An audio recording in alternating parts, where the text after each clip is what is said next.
Ang nakakasira talaga ng imahe rito ay si Marcobeta. Dahil ang sigaw mismo ng Iglesia ni Cristo ay transparency. Tapos ang iglesia, ang speaker nila ay mismong si Marcobeta. Ngayon, si Marcobeta ay tagapagtanggol ng mga magnanakaw sa gobyerno at pati ang mga diskaya. Ngayon, paano kayo paniniwalaan ng mga tao, ito mga iglesia, kung ang mismong speaker na si Marcobeta ay sinungaling?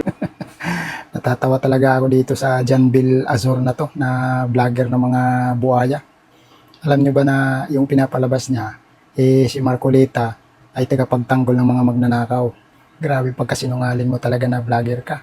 Grabe ang laki siguro ng bonus mo, no? Ang laki ng bayad sa iyo, no? Kasi alam mo naman na si Marcoleta yung humaharang sa mga tiwali na mga kasamahan niya dyan sa Senado. Siya yung gustong matuntun kung sino ang mastermind dati pa sa flood control na yan sa Nakawan. Tapos lahat ng mga witness, hinaharang nila Ping Lacson, ni Tuto Soto kasi ayaw nila mabunyag kung sinong mastermind. Ngayon, di ba nagsalita na si Saldico? Tapos ngayon naman sa rally na nagsasalita si Marcoleta, speaker siya doon sa Iglesia ni Cristo. Ginagawan mo na naman ng kwento, sasabihin mo siya yung tagapagtanggol ng magnanakaw.